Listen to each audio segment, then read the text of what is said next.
What's up, Flight Sim crew? This is your pilot in command, Ryan, and today I have my guest Riley O'Quinn joining me for another chat about world world topics, geopolitics, and stuff that's just going on. Riley, do you have anything that you'd like to say? Uh, yeah, it's good to be back. Thank you for inviting me back on. Well, hey, I am absolutely glad to have you back on, and I'm just appreciate you coming here. So we're going to talk about a couple topics right off for today. Want to kind of give you listeners a little table of contents. We're going to be talking about when the conflict that's going on in Ukraine has come to a conclusion. Should there be buffer states? That's going to be one topic. The next one is going to be where does nuclear proliferation go from here, or nuclear non-proliferation go from here. We'll be talking about that. And then we're going to start off by talking about some of the more unusual stuff, things I've seen that not many people seem to want to talk about on the internet, and that's going to be Nordstream 2. So, Riley, first off, what have you heard about the Nordstream 2, and do you have any thoughts on it? Well, how conspiracy are we getting here? I will say this. This is going to be, well, let me start off by putting it this way. So, folks that are listening to this at the time of recording, this is October 9th of 2022. As of right now, there is no Office of Censorship. So I've got pulled up here back in a previous war that we had, there was an Office of Censorship where Executive Order 8985 by Franklin D. Roosevelt prevented put severe limits on free speech. So, since we are currently not under a wartime scenario, and because the Office of Censorship does not exist at the time of this recording, I will say that we are free to discuss things as openly as we can as American citizens. How's that sound? That's hilarious. I love that you said that. That's that is a great intro. Okay, well, I see it kind of.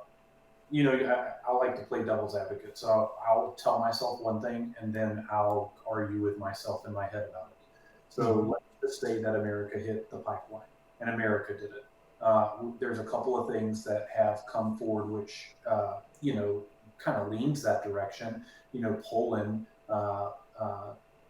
who's the gentleman from Poland that tweeted, thanks America or something along those lines and did a hashtag like pipeline or something. You know who that was? So I don't have that pulled up at the moment. I won't be able to pull up sources directly from Twitter. What I am going to pull on the visuals for our listeners here is the actual pipelines and where they run. So the Nord Stream 1 and 2 are pipelines that run from Russia and they head to the coast of Germany where they provide natural gas specifically, first pass, first cut goes to Germany, and then potentially that fuel may go on to other countries in Europe from there. Um, That's okay. It's all right if you don't have it. He actually deleted the tweet. did So he? Now that's interesting. I didn't know if you knew who it was, but he deleted the tweet. So Okay. anyhow, some guy I can't remember who it was, but there's plenty of snap pictures of this tweet out there, so you can find it easily. But he basically tweeted at America thinks. So he was kind of like signaling like, hey, I think it's America. But if we think about it, like Ryan said, it's gas, it's natural gas coming from Russia going into the EU, and it's what provides everybody with their energy in the wintertime. So this is one of the ways Putin could have used to kind of a leverage some leverage over everybody else in the war. So if he wants to, if Putin wants to say, you guys need to side with me, stop sending weapons over there. All he has to do is turn the gas off, and now he can make that condition. What happened here by this gas line getting shut down is now that's no longer on the table. He can't just turn it off, and he can't say, well, I'll turn it back on if you do this. Now here's the flip side.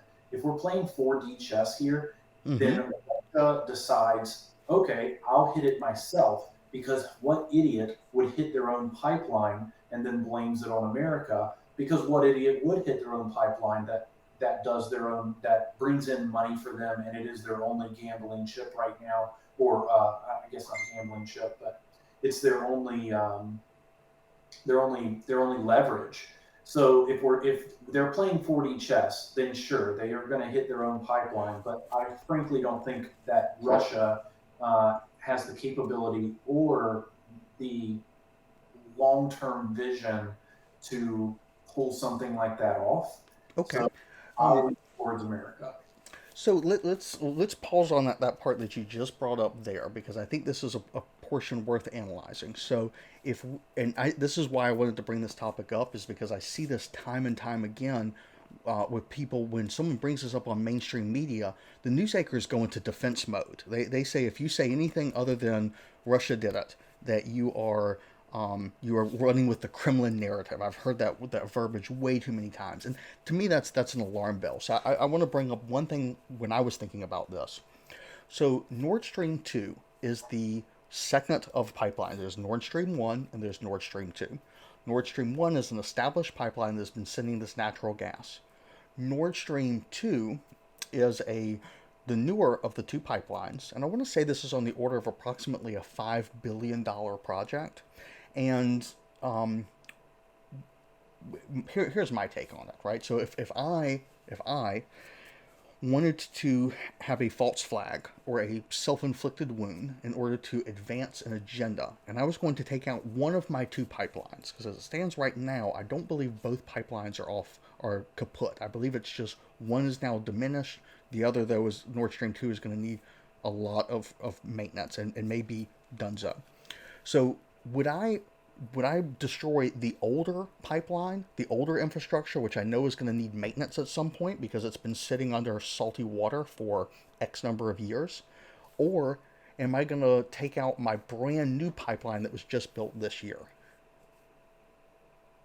Right? So if I'm going to do a false flag, myself personally, I can't speak to the global powers, but I'm going to take out my older pipeline. That one I've already gotten hopefully a return on investment for, and I know it's got a maintenance schedule coming up, which means I'm going to have to sink more money into it. It's like if I owned three cars and I had to sacrifice one car to blame my neighbor for damaging my car. I'm not going to pick the new car I just got off the dealership.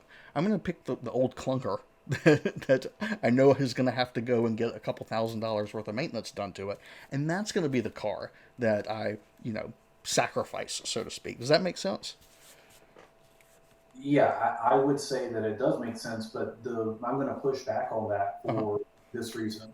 Um, so there were satellite images and also just military records that the United States did have naval ships basically sitting right above the pipelines about 30 days prior to this, which means that bombs could have been planted on there, and they got out of the scene, and then they set them off, or just waited for another Russian ship to pass by so that they could blame it on Russia. Now that's just one side of it, but and that doesn't mean it's true. Nobody actually, we're not going to know what actually happened for probably 70 years until we're probably long gone. Something's going to come out, and we'll probably know what happens then for sure. But the reason why I do lean towards America is because it does make the most sense for America. Who hurts and who gains, who profits, who loses, and in every scenario right now, Russia loses. This is backing Russia into a corner, and that may seem like, hey, this is a good thing. But I don't think Russia wants to be backed into a corner. I think Russia militarily would like options because every military likes options. So in order to take its own options off of the playing table, that just doesn't make sense. And that all both pipe streams, both pipelines were attacked. So and both of them are down. One may be more severely damaged than the other, but both were attacked, which means that there were whoever did it was clearly willing to sacrifice both, and that's nothing short of just if you're doing that to yourself, you got to ask what is there to gain. And I guess that would be my question to you: is what is there to gain for Russia other than just provoking and provoking. I mean, I know that they can say, hey, say to their people, NATO has gotten involved, but NATO is already involved. They don't even need to do that. NATO is already involved here.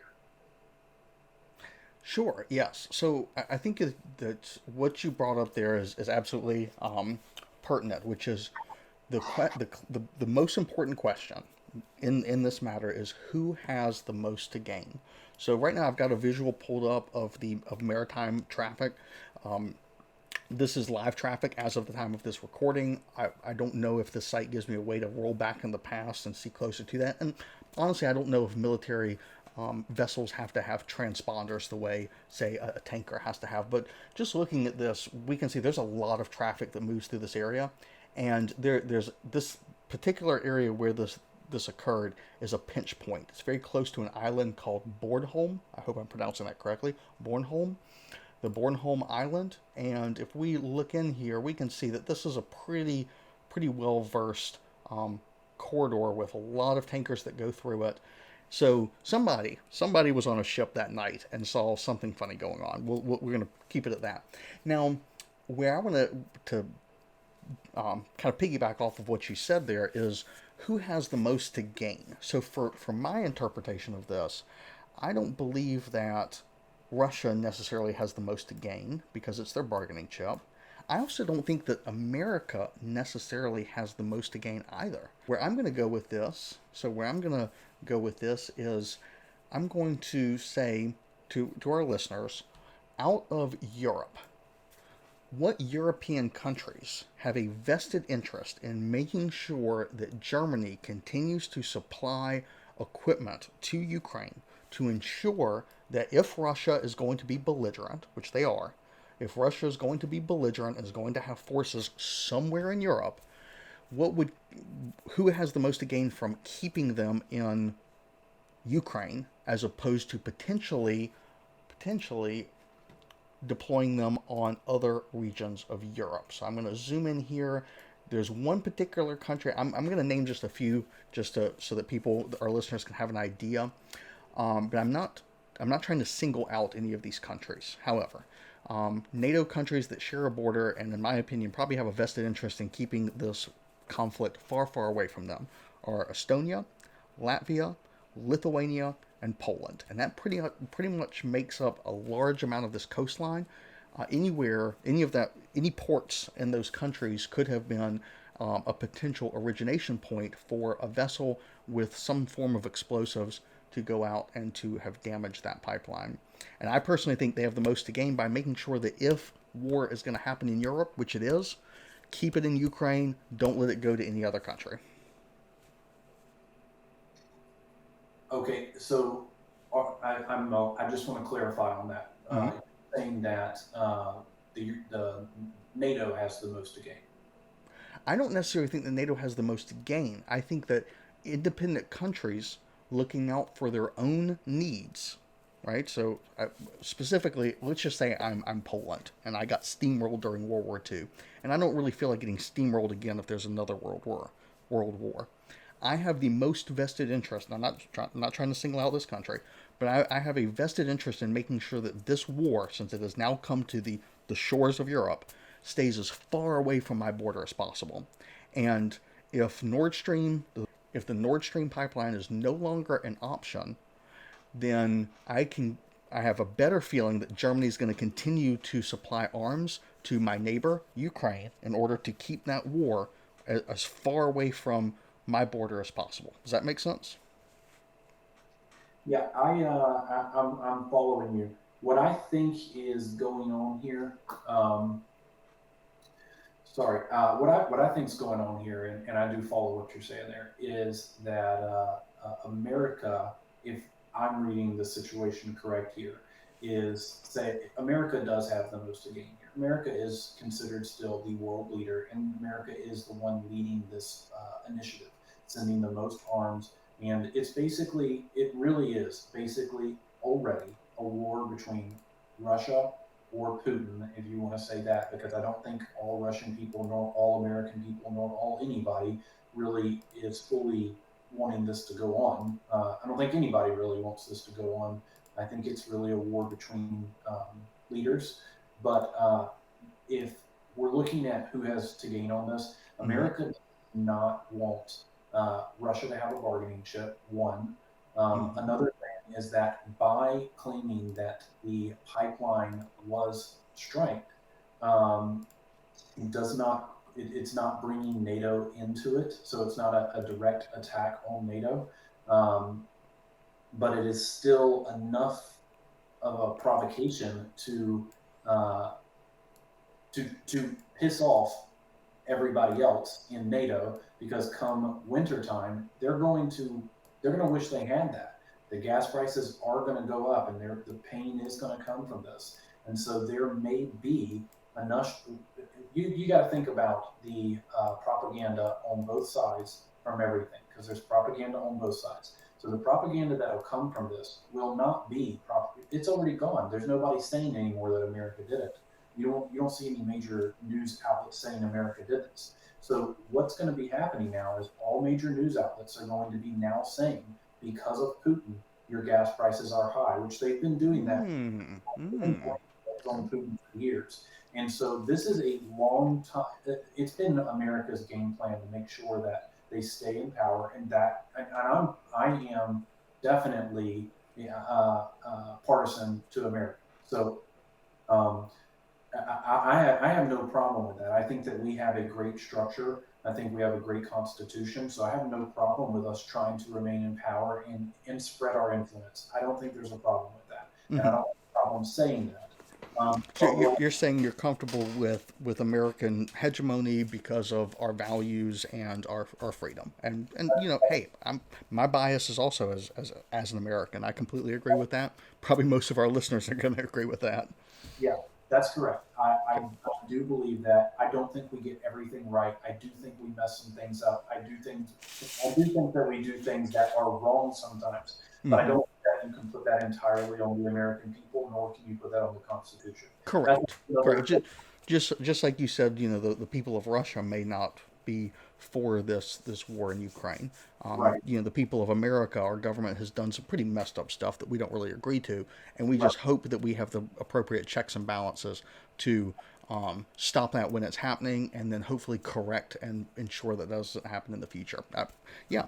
Well, so I want to pivot off of what you just said there over to the recent news, which is the Crimean Bridge. So it's been attacked, destroyed, whatever you want to call it. It's been severely diminished, I'll put it that way. A chunk of this bridge is now sitting in the water, and a train is left on the tracks on fire after an explosion took place. Most of our listeners may be aware of, maybe not, that the bridge from Russia to Crimea suffered an attack on the early hours of Saturday Ukrainian time. So this bridge, the Russians are reporting that a truck bomb, was set off, detonated at a certain portion of this bridge, well over the water, has caused the roadway portion to partially collapse. There's just one lane available that's still staying up, but a large section has now fallen into the Black Sea, and the rail bridge next to it may have some damage. We just know from video of this that a train was on that rail line at the time of the explosion, and some of the petroleum carrying containers were set ablaze, and that's been all we've seen so far. So that's our latest development. This is another whodunit, right? So the Russians are immediately claiming that this is proof that Ukraine, is using a form of terrorism. They are immediately jumping and saying it was a truck bomb. People are pointing out, okay, well, maybe was this a missile? I believe at this time we've ruled out that this was not some type of long-range missile like what took down I'm going to say it wrong, the Medvedev, the ship that Russia had in the Black Sea off of Snake Island that was sunk a few months ago.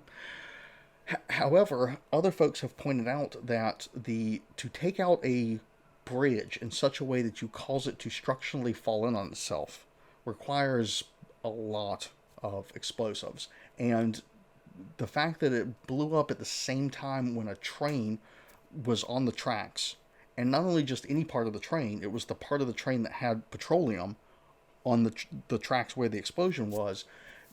People point out that might be too many coincidences to say that this was a truck bomb, and that potentially someone or something, some special forces might have gotten up under the bridge, planted some explosives, and then waited for the most ideal opportunity.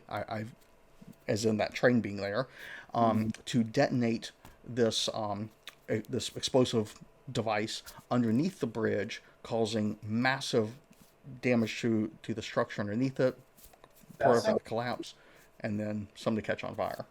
yeah, no, that sounds credible. I mean, that seems like a logical line of thinking right there. You're right. I mean, bridges are built to take massive amounts of tons of weight on Yeah, them. yeah, So a load being exerted on top is correct. really what that bridge is built for, right? So if you were to slam something down, if I was to take a truck or multiple trucks and drop them on the bridge can probably handle a live load being placed directly on top of the bridge. What the bridge is probably not designed for is a load being placed up under it. I think that would lead to a structural collapse a lot. Good question. Yeah. How so the bridge has not collapsed, has it? Oh, it's an entire 2 lanes. So this is a, a pretty. Let me see if I can find a good image here for our viewers. So, let's see. There's the rail bridge. There's the roadway. It's a 4 lane bridge with a median basically. So there's two northbound lanes, two southbound lanes. So when this detonation went off, an entire bound lane fell into the water. The middle lane was damaged, and it's only the most exterior lane, the one that was farthest away from the railroad tracks, that has is still there. And I think they've reinforced it, and it's one way traffic and only one car at a time over that section. So it's been There's a severely hole. diminished. So what's going on is there's a hole in the bridge. There's a giant hole. Yes. I gotcha. So Yep. no collapse, but there is a hole in the bridge. Well, Yep. no, I And mean it's that. between two of the struts. So it's between a support strut, and I'm showing it right now on screen. It's between a support strut and another support strut. Let me see if I can find a image to show our listeners. Um,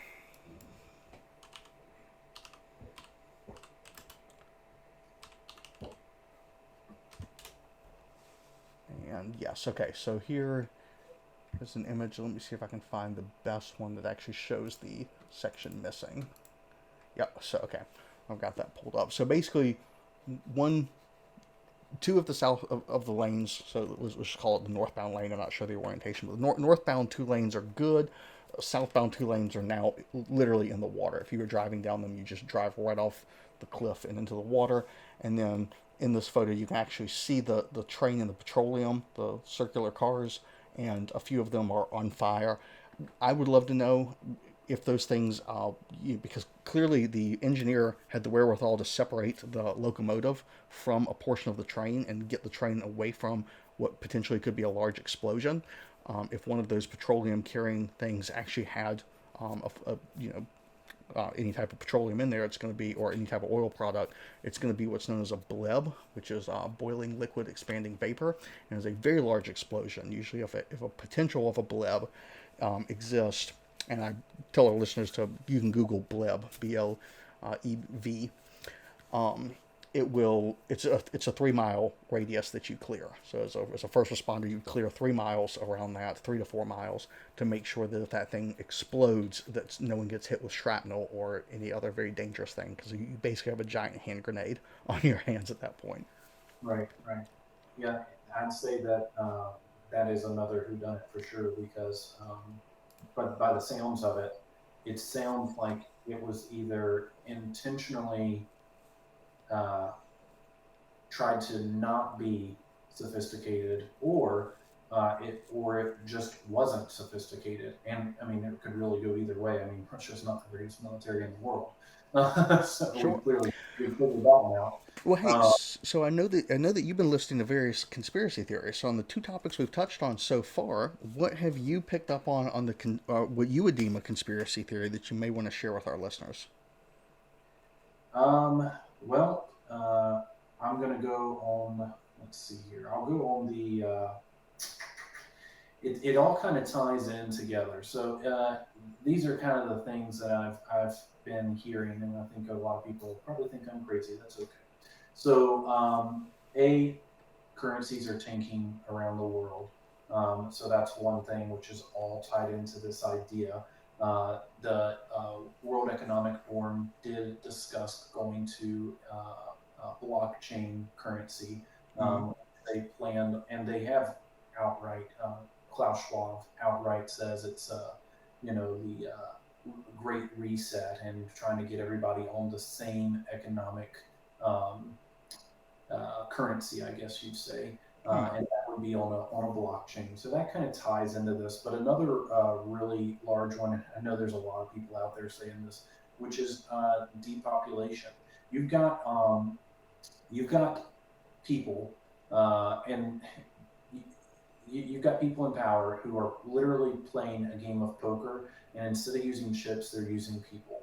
And Hmm. so we've got Putin threatening to use nuclear strikes, and in doing so, we've got other countries who are saying, hey, yeah, he's going to use nuclear strikes. He's serious, uh, but at the same time of him being serious, we're still going to poke the bear, which is kind of like saying I'm going to call your bluff, but I'm also going to call you serious at the same time.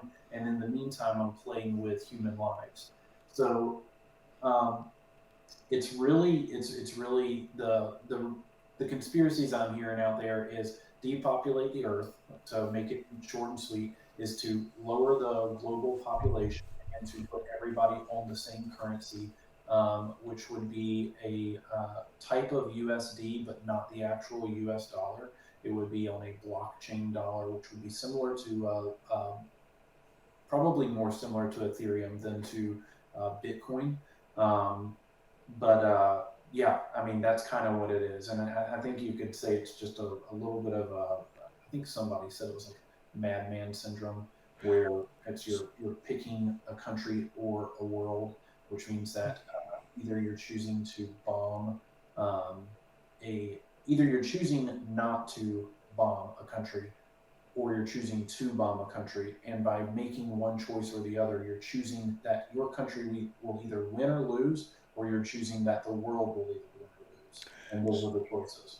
So just to recap, basically, what you just said there is that you believe that there's a group of people, and you mentioned, the Schwabs, but a group of people maybe related to the World Economic Forum, who seem to have a agenda or a vested interest in reducing the world population and somewhat leading to a, we'll just say, a great reset, to give some people some terms that they can Google, and that these people may have a vested interest in stirring up any type of conflict, which would lead to the death and harm of people in order to further this agenda, with an end game being the destruction of the current world economy as we know it, to include the current US dollar, and using that crisis as a opportunity to implement some type of central bank digital currency, which would be touted as being very similar to a cryptocurrency like Bitcoin, with the large negatives. Anyone who's interested in Bitcoin knows that a central bank digital currency isn't a cryptocurrency, because it's going to be controlled by a central authority, that being the central bank, and pivoting us over to a system which would basically give a central bank more control over our finances and a higher degree of tracking, what we're spending things on, and potentially adjusting people's bank accounts as they see fit, with potentially maybe a social credit score at that point. Is that kind of the genesis of what I'm getting? Yeah, you're right on. Social credit score, there's been some more stuff to come out about that actually being tried right now I believe, in England. I'm not sure if it's being tried in England. I don't want to say that for sure one way or the other, but you're basically spot on as far as that's concerned. And yeah, I do believe the majority of that. I think that as far as depopulation goes, I do think that I do believe that most people want to be good. So I don't think that there is a large group of mysterious people out there trying to depopulate the earth. But what I do believe is going on is that there is a large group of people in power who are playing chess with human lives. And it just so happens that it may depopulate the earth. And it just so happens that these same people also believe that humans are kind of like a disease or a virus, and I would have to strongly disagree with that. Mm-hmm. Yeah, and I would say that your notion that there's a world of a lot of good people is one that I wish I could agree with. This is going to be a place where I respectfully disagree as someone who works in an environment which is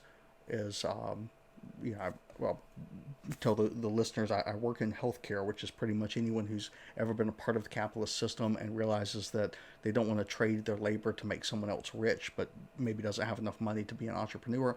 A lot of those people tend to go into healthcare, where you can use the fruits of your labor to try to better and help people.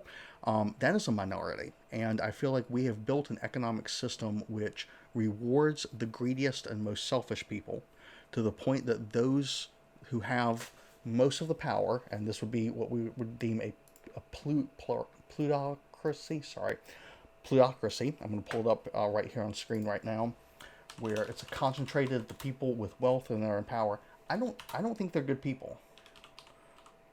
Well, so here's the deal about good people and not good people is who's to say what is good? And I would say that every leader believes they are doing what is good. And I think that's what I am inferring is that if someone's in charge, they think that they're going, I'll give you an example. California, not to shit on California. California is a great state, but California is going through all kinds of shitty stuff. So not to shit on them, but it is what it is, as well as many other states. I could name a bunch of states that are going through a lot of shitty stuff. But let's just say, so Gavin Newsom in California, he thinks he's doing what's best for everybody. But inevitably, there are millions of people. You're not going to be able to do what's best for everybody. However, I have no doubt in my mind, Gavin Newsom believes that he is doing what is best for everybody. And I mean, maybe he's not, maybe I'm wrong, but I do think that the majority of people do think that they are good and they are doing what is good, and they don't think that anybody else could do a better job than them at doing what is good. And I think that's what I'm talking about is that they have a vision of what is good, and their vision of what is good is what they are living for. Now, like you said, there is a lot of greed out there. I'm not going to disagree with that. There is definitely greed in politics. Um, as far as business goes, and especially in America, I would say the greed and the I would say that would be top tier politics and some top tier long long what's the word I'm looking for uh, long term business. We'd be talking about like big money like oil, pharmacy, things along those lines. Absolutely, they are putting billions into the pockets of certain politicians, Mm-hmm. and without a doubt, that does play a role. But overall, I do think that the majority of people go into, for instance, entrepreneurs do go into business with the intent of doing good. Otherwise, the market would weed them out. Sure. Sure, I agree with that completely. So, pivoting now just a little bit onto our last topic, really the two of them go hand in glove. So, the first thing that I want to talk about here is something called the Budapest Agreement. Have you ever heard of the Budapest Agreement? Yeah, I believe we talked about it last time. Okay, so the Budapest Agreement, for those who are unfamiliar with it, and I'm bringing this up, or excuse me, Memorandum. The Budapest Memorandum, let me say that again. The Budapest Memorandum is an agreement at the fall of the Soviet Union. Ukraine became the third largest nuclear power. Now, people will. So there's an important caveat here, which is the nuclear weapons that were in their within their borders at the time that they declared independence from the USSR were calibrated solely to be fired at the West, so they wouldn't just work. It wasn't just like they got like a nuclear arms that could just be easily used for anything. They were specifically calibrated to be launched at the United States. But with that being said, they were still the third largest nuclear power in the world.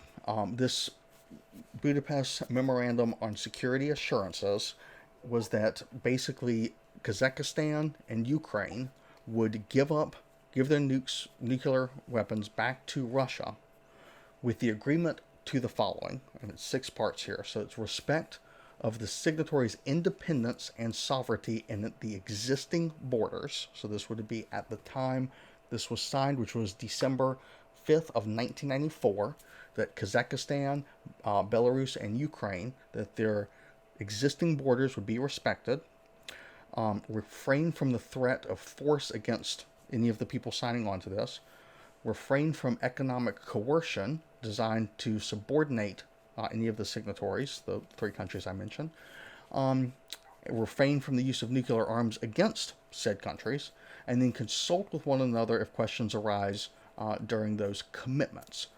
So, many people will point out that this memorandum is a non-binding agreement, meaning does not carry the same weight as a treaty or a law or something along those lines. But I do want to point out here that this was something that was signed in good faith. It was part of nuclear non-proliferation, basically that these countries would not pursue developing their own nuclear programs. Again, that's Belarus, Kazakhstan, and Ukraine. In exchange, that Russia, United States, and the United Kingdom would respect their boundaries and would come to their aid should any other country challenge their boundaries or their territorial integrity, which is basically the existing country as it is as of 1994. So my question is, and I'm showing right now on screen a map of Ukraine. We know that one of the signatories, Russia, has annexed and controlled two regions that sit closest to Russia and are wanting to annex. And they've done so by law that's passed the Russian Duma and has been signed off by Putin. Territories that would take it all the way to the Dnieper River and basically build a land bridge to Crimea, which Crimea itself was also annexed and claimed by Russia 8 years ago. So the one country who I think had the most in good faith by taking this agreement of the Budapest Moratorium has now been clearly violated. So my question to you is, when this war comes to a conclusion, when it comes to an end, what do you think other countries are going to feel about not having nukes? How do you think other countries are going to approach not having nukes? Let me ask it that way. I think that's a loaded question because it depends on which country you're referring to. Well, Um, here, I'll give you one as an example. I'm going to show on the map. So let's say that you are Vietnam. Vietnam. So you have had a war with your neighbor to the north, China. Um, you know this what? Actually, doesn't matter. I take that back. It doesn't matter because there's inevitability with this. So as far as nukes are concerned, this the end of this war and nukes being concerned, it all depends on how this war plays out, first of mhm. all. If nukes are, which by the way, can I go ahead and say what I believe Putin's Absolutely. game plan is going to be here? So I hate to be a Debbie Downer here, but this is the game plan that I think is going to happen here. Let's hear it. I do think that Putin is going to use nukes. There's been a lot of people saying that he's probably going to use like a artillery nuke and nuke the battlefield. I think that makes very little sense because he'd be basically nuking his own people as far as his propaganda is concerned. So I think what he will do though is he will use missiles because that means that there's less hands involved to get it to the front.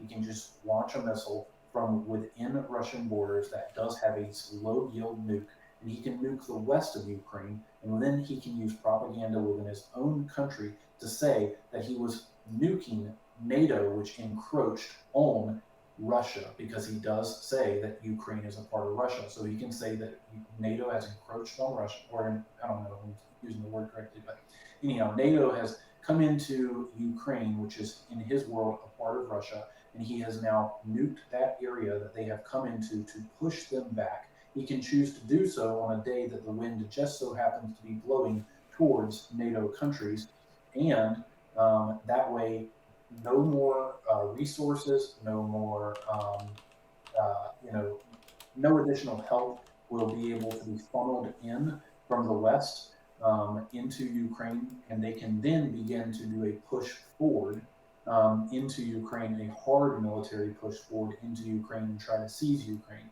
I do think that's what's going to happen, and it really depends on how America and the rest of NATO responds to that nuclear provocation or that nuclear strike. I think that if I think it would be, I do really believe. I know that Ukraine is filled with good people, and that there's a lot of good and bad to why this war should in certain ways.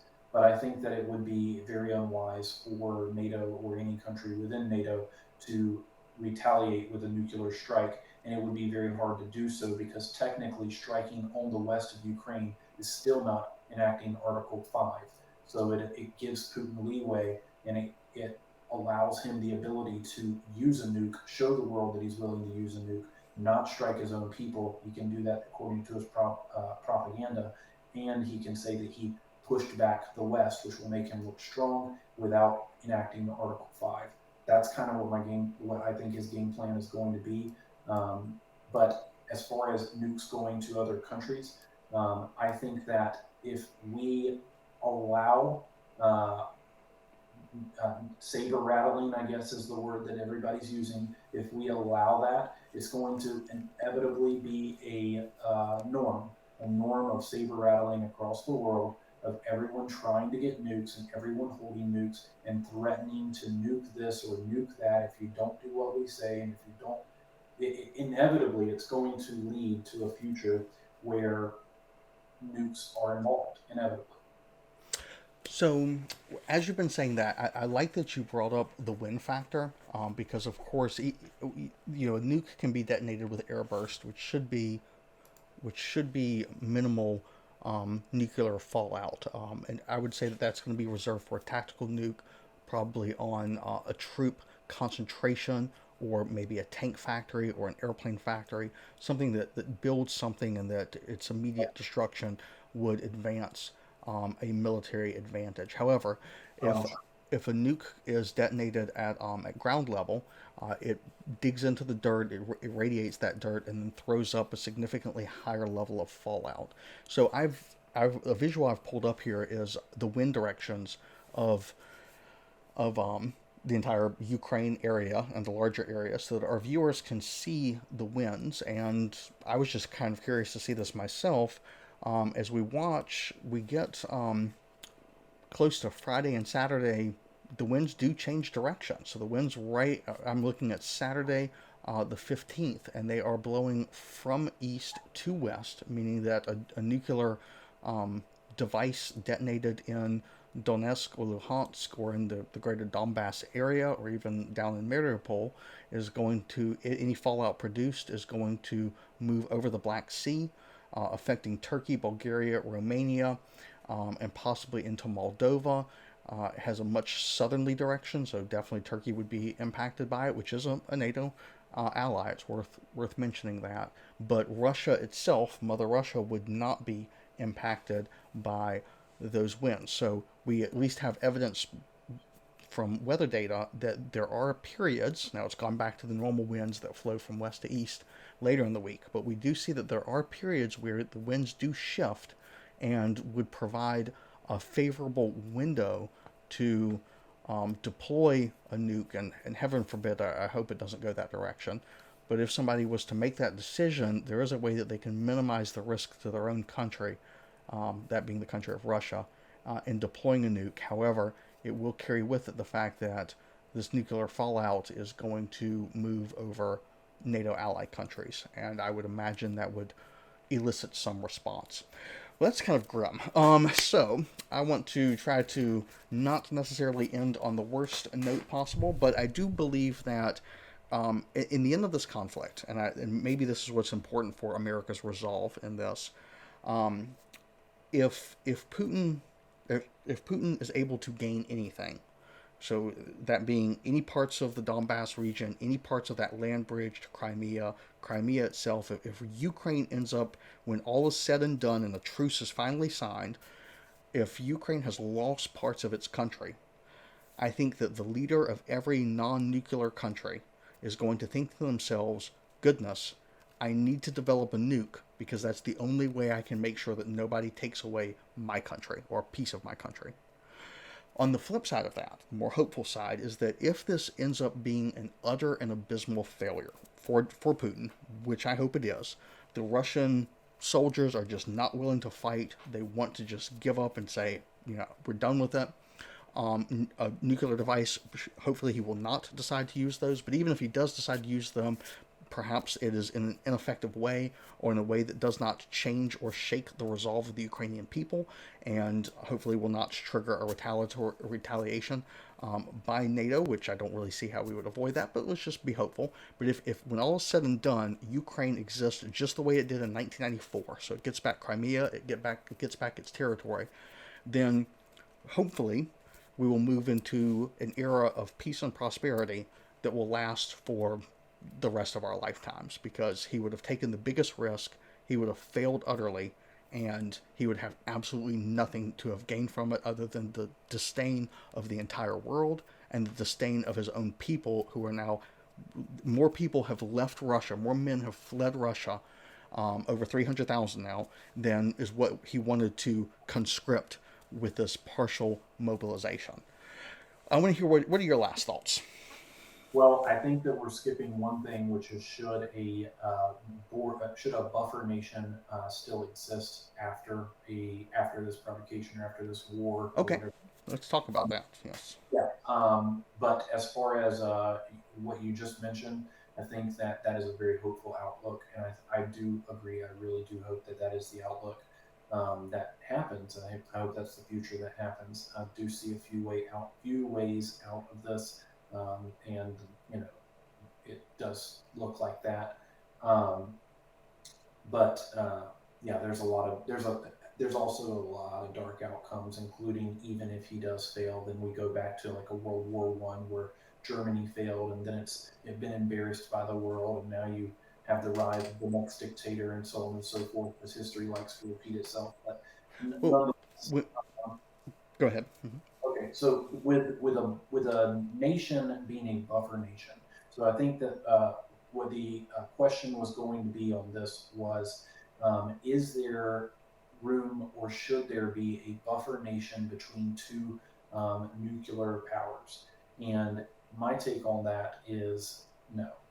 I don't think there should be a buffer, and I'll tell you why. Mm-hmm. Uh, I think that when you create a no man's land or you create a buffer zone, you inevitably set up a future where one country is going to have some leader who decides that they want that land. And so by having that land available, quote unquote, it's going to lead to one side or the other pushing in. And that push in is exactly what leads to what we have going on right now. And I do want to say this. I'm looking at both sides here as far as Russia and America.